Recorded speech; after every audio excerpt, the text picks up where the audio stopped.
Hi, welcome to another episode of the Totally Pointless Podcast. I would like to thank Angela Riley and Travis Stamen. Hope you guys are listening to this episode, and I'm hoping to get some more followers. This episode is going to be a pretty long one, I think, because this has been accumulated over the last few months, weeks, and things lately, and so without further ado, let's get the ball rolling, shall we? So yeah, I've been doing a lot of thinking, and I really do think there's a lot of stuff in the universe and even our planet and stuff that we have not even begun to comprehend or understand. And we all know, or at least most of us do, know that the aliens do exist and UFOs and all that. It's just a matter of time before some of us get to make contact, and a lot of us have made contact, and then there's some that just don't know it, but they have. So in my experiences, I've been having a few encounters myself, not just seeing them. I've had weird experiences. One particular was when I was out of college. I graduated, and I would hang out with my friends and stuff. It was a Friday, and my parents were gone. My stepdad usually ended up bowling on Friday nights, and my mom usually hung out with her friends, so I was just home, and it was like around 9 o'clock, and I decided to take a walk to the gas station from where we were. It's like a 15-minute walk, no more than that, and it's just, straight down the street, and then you make a left, and you walk across about a block, and then you cross at this crosswalk, and then you're at the gas station. Well, anyways, one night I was walking down the street, and it was very odd because there was no sounds, no birds, no anything, like absolutely no sounds whatsoever. It just was like, it was just too quiet. I mean, even if the hum of the streetlights weren't even there, even though they were flickering on and off, you just couldn't hear anything. It was just oddly quiet, but I didn't think anything of it. I just looked at my watch and started walking down the street, and then next thing you know, I felt kind of weird, and then for how long, I don't know how long this was, but I somehow woke up, and I was literally at the crosswalk, and I looked at my watch, and 30 minutes passed, and I was only walking for like 5 minutes, and it only takes like I said, 10 to 15 minutes top to get there, but like literally a half an hour passed, and I don't have any recollection of it, and I don't even know how I even managed to walk straight and go out, because I didn't have any recollection of it, and it was just weird, and I still can't recall like exactly what happened. I know I have petit mal seizures, but this was not that, because I usually stop in my tracks when I have petit mals. My brain just stops functioning, and I just stand there motionless. So this was just eerie, and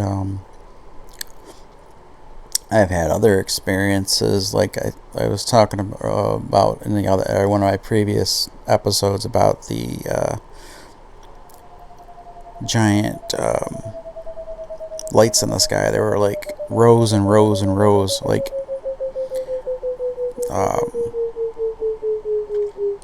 2 stories high, because our house is 2 stories, and the lights were like in rows and columns, and they were all going at the same speed, and they weren't shifting or anything, and I recollated this to many other people, and they told me, oh, it's just a sky lantern, it's a Japanese, but they were legal during this time. And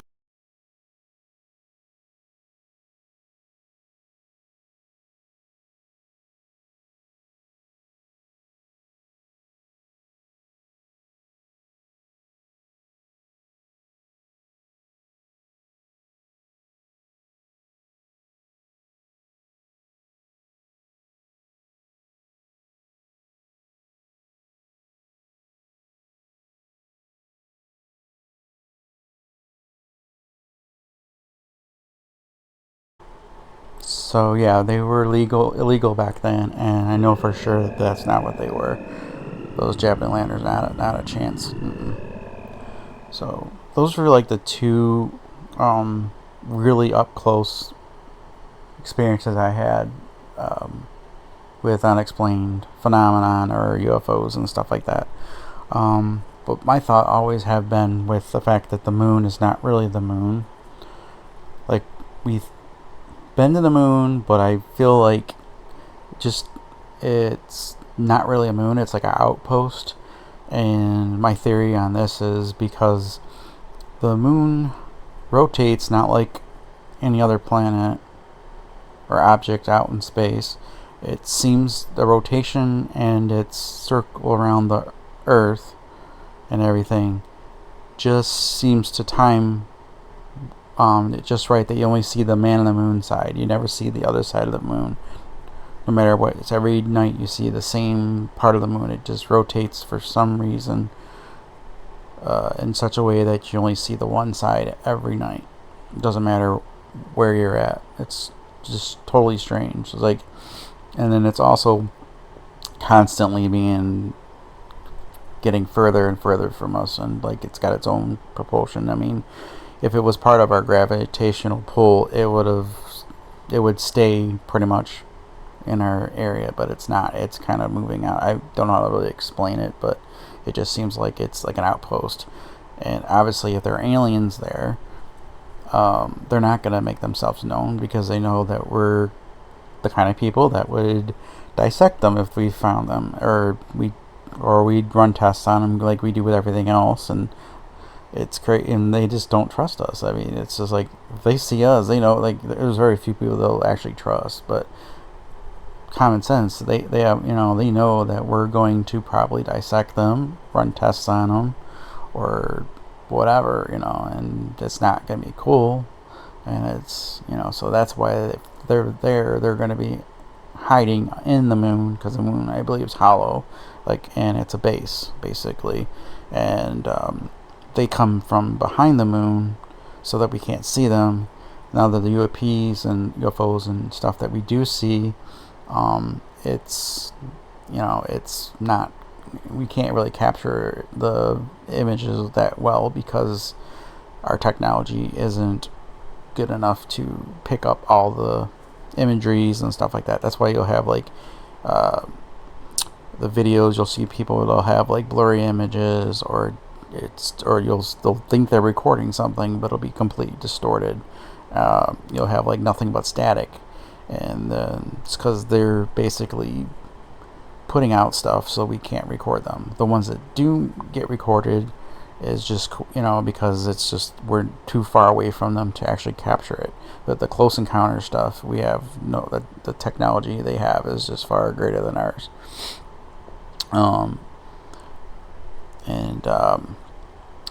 We as a human race have declined intellectually every year.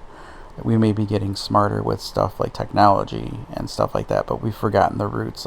We no longer could build stuff like the pyramids and other fancy stuff like that. I mean, it's lost art, because it wasn't passed down and it was forgotten. Once stuff's forgotten, it's pretty much done, so all this knowledge that we've had, we've lost it. We were basically having to regain it, and we're just not going to regain it at this rate that we are, because we're closed-minded. We're not open to new things. It's like we're very skeptical, and we're not very trustworthy to other things. We don't trust our instincts. We always second guess ourselves, and a lot of us are, not exactly very friendly. Some of us are, pretty corrupted, and unfortunately, it just takes one person that's corrupted to kind of askew the view of another race that's out there. So, I mean, it's just a big, big thing, universe, and we just haven't been able to see the universe.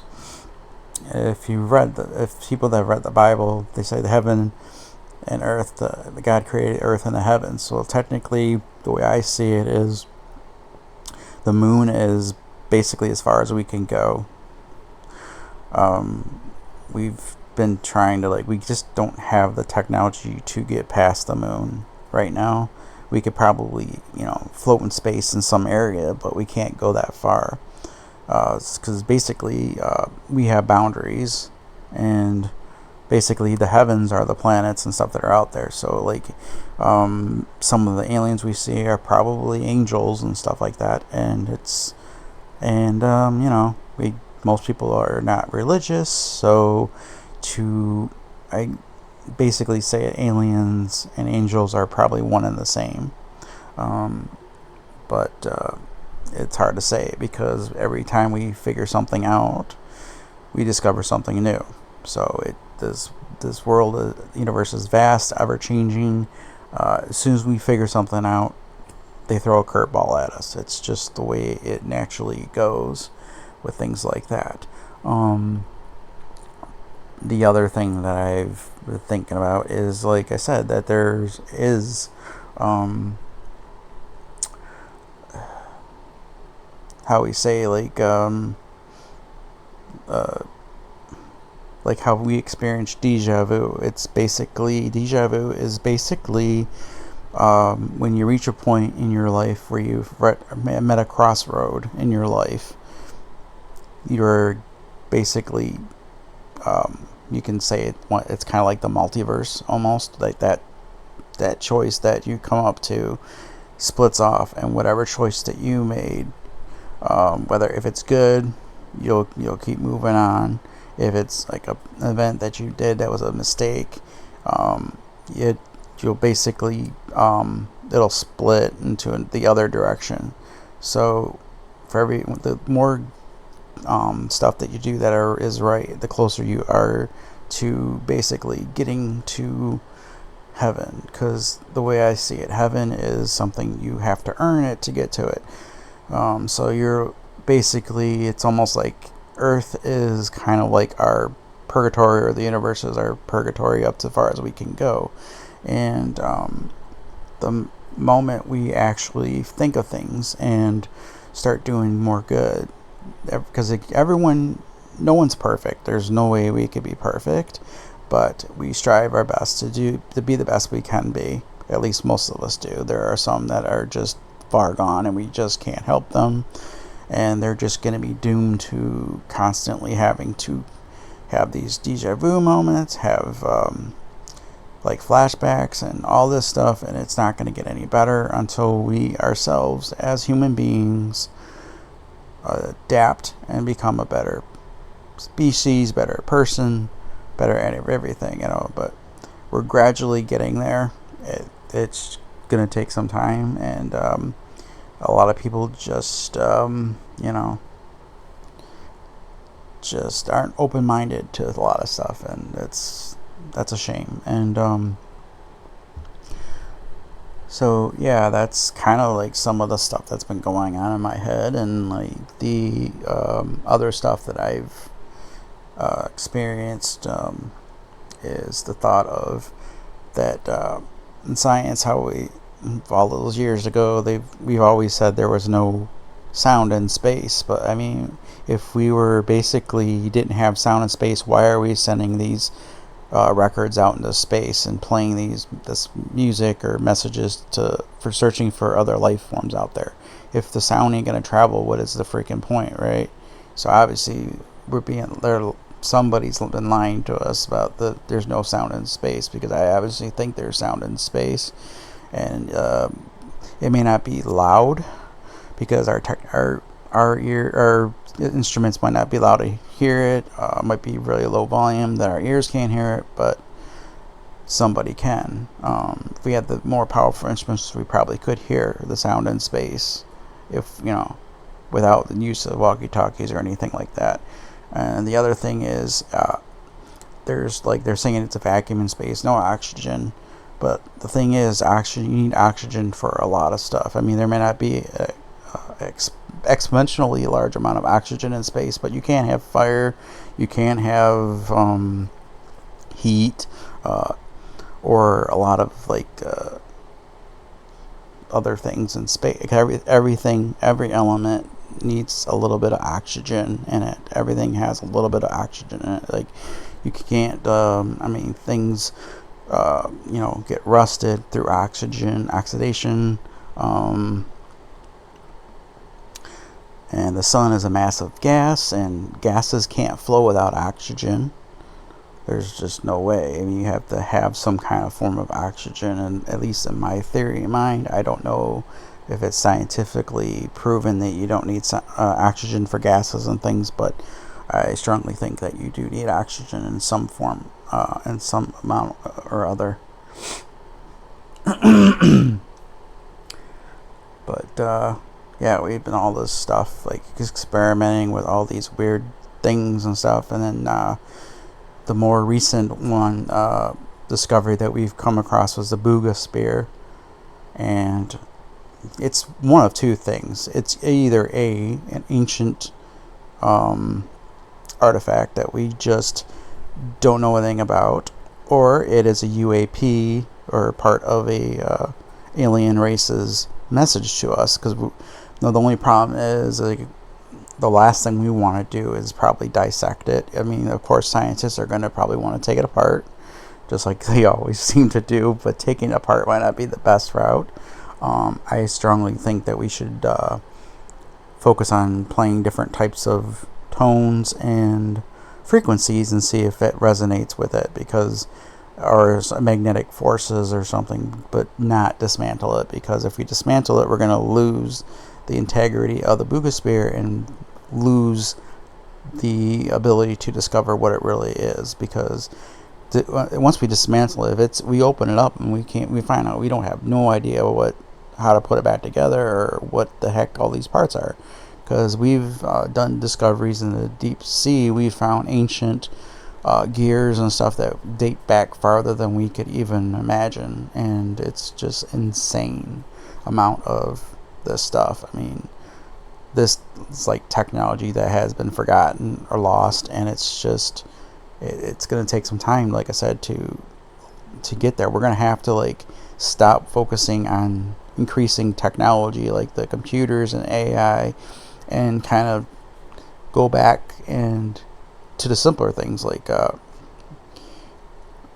how they build the pyramids and all that. I mean, that's a key right there. The pyramids is the step one in that, and the other is to see how they made all these other stuff, because they made those ancient batteries back then. The pyramid battery. I can't think with the Egyptian batteries and stuff like that. There's a lot of stuff that's in the Bible that we start to find as well. So yeah, this whole universe is ever expanding, always changing, and as soon as we ever figure something out, something new comes into the picture and confuses the heck out of us. I know that there's supposed to be, the government's supposed to be releasing some information about some UFOs and alien stuff that they've supposedly kept hidden from us. But there's a problem, is that they're going to tell some truths, but there's going to be some lies in there as well. There's going to be a big lie to be, because if you remember, every time there seems to be they'll see that big asteroids coming to Earth, or there's this identified big thing that's supposed to, you just get all this stuff like this. It's clickbait stuff. It's basically stuff to keep our mind off of the bigger pictures and stuff.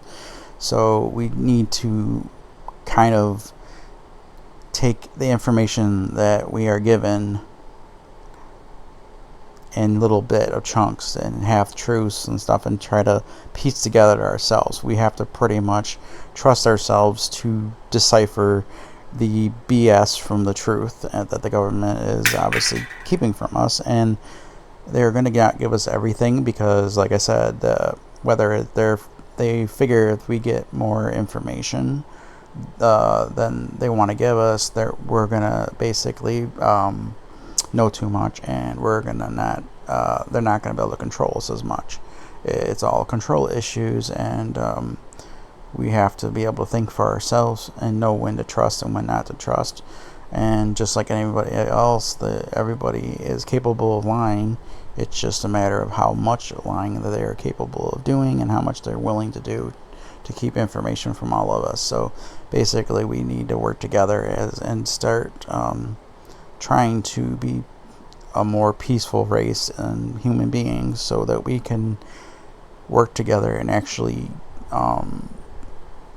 know more about the stuff and aliens and be better people so that we can experience much better experiences instead of all this negative stuff that we've been experiencing in our lives. We seem to have a lot of ups and then a heck more downs, and we need to be a little bit more uplifting and helping one another more often, and being in touch with ourselves and others as well in a good way, and hope that we share messages of positivity instead of negativity, and maybe once this happens, the truth will eventually come forth in vision, and we'll see the big picture. But right now we're just getting little snippets and stuff. So until next time, I hope you guys enjoy this episode. I will see you soon.